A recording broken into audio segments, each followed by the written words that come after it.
the best of Money Matters. Market View on Money FM 89.3.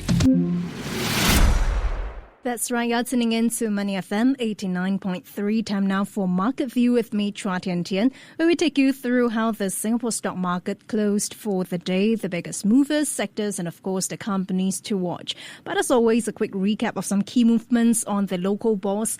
Singapore shares rose today and broke above the 4,200 point mark at one point.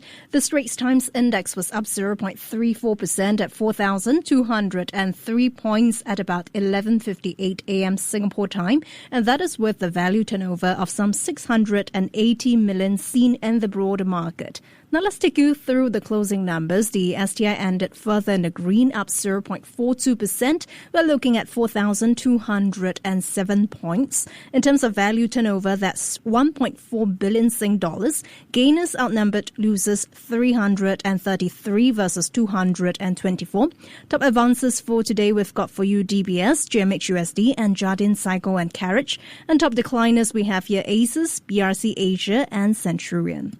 Well, in terms of counters to watch, we have Lum Chang Creations, because the company made its trading debut on the Catalist board of the SGX today under the trading name Lum Chang Creat and trading code LCC.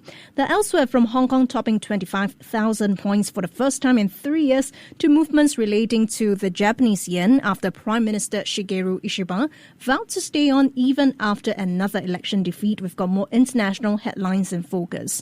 Plus, how Microsoft issued an alert about active attacks on server software used by government agencies and businesses.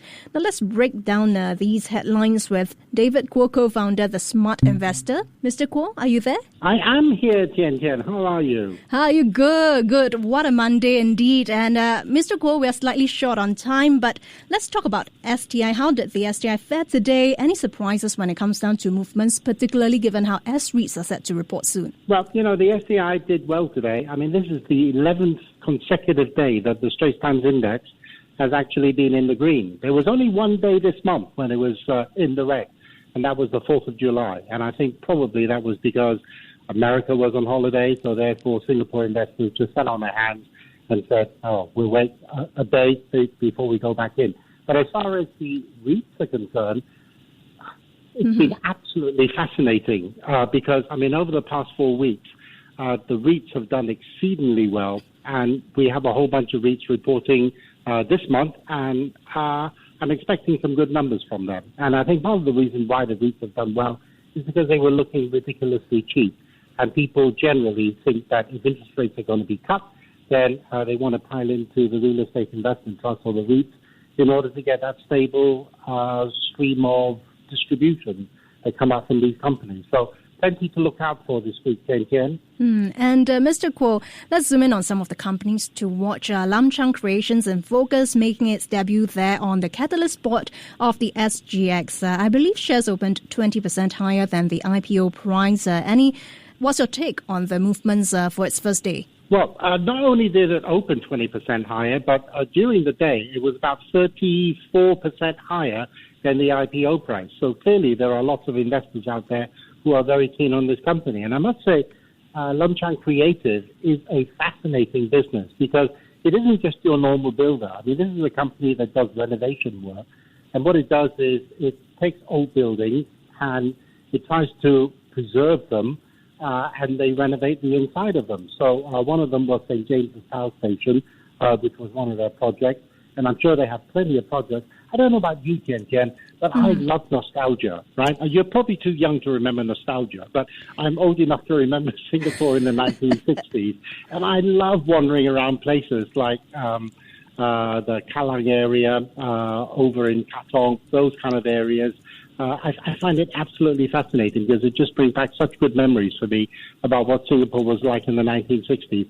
And I'm sick and tired of companies just tearing down buildings and then building new ones. I think there is a good future for Lum Chang Creative, particularly if they are creative about the kind of renovation work that they are doing. And Mr. Kuo, if we could stay right here in Singapore, the Monetary Authority of Singapore, or the MAS, said today that an initial $1.1 billion will be allocated to 3 asset managers to invest in the Singapore stock market. The 3 fund managers in question here are Avanda Investment Management, Fullerton Fund Management, and JP Morgan Asset Management. How would you read into the move, and really how have investors reacted to the news today? Well, long overdue. And just to provide some kind of backdrop to what is happening here, MAS is particularly interested in broadening the market. I mean, we always report on the STI, which means that it's the 30 largest companies here in Singapore. But Singapore's market goes beyond 30 companies. It goes beyond the mid-caps. It goes into the small caps. And I know we talked a little bit about the Catalist shares today in Lum Chang Creat. And I think generally what MAS is planning to do, or it wants to do, is to get investors interested in these other companies, these other counters that are available. But in order to do that, you need the research. And so giving money to these 3 fund managers will help to broaden the market, help to broaden the research that is available in these counters, and hopefully, try and sort of drum up some kind of interest. Because part of the problem when people invest in small caps is, number one, they say we don't know enough about them. Yep. And number 2, they say nobody invests in them. So hopefully, in one fell swoop, we'll be able to counter both of those criticisms by, number 1, having people invest in them. Yeah. Number 2, having the research will be very, very beneficial. And as soon as you start seeing the big fund managers buying the likes of those businesses rather than your DBS and your UOBs, then I think it will drum up that interest. And then the smaller investors, the private investors, will be encouraged, will be emboldened to actually go and have a look at those small caps, because they are really quite, for want of a better word, delicious, because they actually have got some great dividend yield. So I love those companies, and I really love what MAS is doing. You're talking about rejuvenating the SGX. In fact, if we look at the STI as over 4,200 points already. Well, yeah, and I think it's still got further to go. You heard it here first, Tian Tian. Okay. I think it's still got a lot further to go. Okay. And part of the reason is because the Singapore market is still relatively cheap compared to other markets around the world.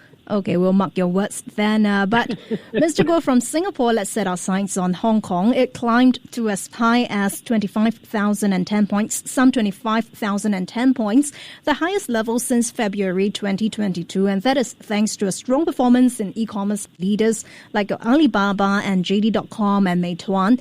How far can that optimism, though, be sustained in the longer term? Well, as far as those 3 counters are concerned, I mean, it's going to be tough. But as far as Hong Kong is concerned, it was cheap. And so therefore, I'm not entirely surprised that people started buying into Hong Kong shares because it is readily available and the market is very liquid. So I'm not too surprised about that.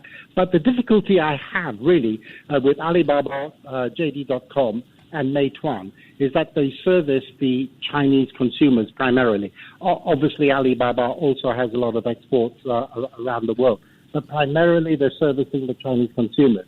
And the feeling I get about the Chinese consumers is that they are still being weighed down by the property market. Many of them have found that their properties are underwater right now, and it doesn't look as though the Chinese government is going to come out and save them in a very big way. Because the Chinese government thinks, the GDP growth is okay. Yeah. Do we really need to do anything? And if they don't do anything, then I think that optimism with these 3 companies may start to dwindle, evaporate, in which case the share price may come down. But if the Chinese government steps in and saves the homeowners, then I think there is a good chance that these 3 companies could continue marching upwards. Let's back to the structural problems that we've talked about for so many months and years on end, isn't it? But if you're just tuning in, we're now in conversation with David Kuo, co-founder of The Smart Investor. Well, Mr. Kuo, let's talk about Japan. The yen strengthened against the dollar after Japanese Prime Minister Shigeru Ishiba vowed to stay on, even after his ruling coalition lost its overall majority in Sunday's lower house elections, months after it suffered that similar fate in an upper house vote. Japanese equity markets closed for today, but really how far will the news weigh on investors when they return to the trading floors? I think in a big way, because, I mean, if you have a look at these results, it wasn't great for the LDP. for the Liberal Democratic Party, and I think it's going to be very tough for Mr. Ishida to carry on. He will try and soldier on, but it almost feels like a lame duck prime minister. And what is he going to do? Mm-hmm. There is inflation in the system in Japan, which was partly why he lost the election, because ultimately you have to listen to the people, and the people are saying that one of their main staples, rice prices, are rising, and yes. They said, why aren't you doing something about it? And it also looks as though he hasn't reached a resolution with regard to the tariffs for exports to America. And we all know that Japan exports a whole bunch of electronics and cars, and those are going to be subject to American tariffs. So unless he sorts something out fairly quickly, I think it's going to be very difficult for Japan. But as far as the yen is concerned, all it's actually done is to go back to where it was before the election. Mm-hmm. And so if you want the yen to strengthen some more, does he have the courage to increase interest rates to try and tamp down on inflation? I don't know. But he's got a really tough job, particularly when he hasn't got a majority in the House, Tian. Now, in more corporate news, Mr. Kuo, Microsoft has issued an alert about active attacks on server software used by government agencies, used by businesses to share documents within organizations, and it recommended security updates customers should apply immediately. How severe is this for Microsoft if we look at movements in its shares in pre-market trade? It hasn't really moved a great deal, Tian, which is kind of surprising. You would have thought that, news like this would have some kind of effect on the share price. But you know what? I think a lot of people are now sort of kind of immune to these kind of things.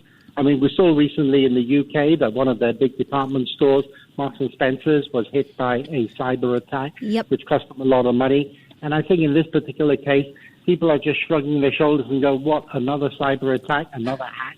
But thankfully, Microsoft has got a patch in place. How many patches do they have, right? They keep on issuing these patches. And so hopefully people will be able to install these patches and try and sort of limit the amount of damage that is going to be done on the documents that they have on these servers. But thankfully, the private individual, I don't think on SharePoint will be affected, but it is really businesses and the government that have been attacked in this case. But we just got to get used to this. And I still prefer pencil and paper. Do you? Okay. If we look at the share price of Microsoft and pre-market trade, it is down, I believe, 0.11% on last check. So tepid movements. And finally, before we let you go, Mr. Kuo, let's talk about something more exciting. I know you love your soda drinks, and I'm bringing that up because Coca-Cola is set to report. We've got other big names, including Alphabet, including Elon Musk's Tesla. What are you keeping your eyes this time around, and how should investors really prioritize what to watch? All three of them, Tian. I think Alphabet, what you need to look for is advertising revenues. With this AI that has come out at the moment, some people are shying away from Google because they're saying, I might as well ask AI about things rather than to actually go into Google search. If that were to happen, then I think it could affect their advertising revenues. Tesla, what are they going to do next? Is it robo-taxis? Well, they seem to be falling a little behind Waymo at the moment. So is Elon Musk going to be able to pull a rabbit out of the hat and say that he's going all in on robo-taxis? I don't know. So that'll be another interesting thing. Coca-Cola. We had Pepsi-Cola recently, and those results weren't too bad at all. So in the case of Coca-Cola, I'm just keeping my fingers crossed that they are going to be good results. And if so, guess what? More dividends, Tian. That's what I love to hear. Tian. Ding, ding, into my bank account. All right, then. Thanks so much, Mr. Kuo, for the insights. That was David Kuo, co-founder of The Smart Investor. Thank you so much for joining us on Money FM 89.3. Thank you. Before acting on the information on Money FM, please consider if it's suitable for your own investment objectives, financial situation, and risk tolerance.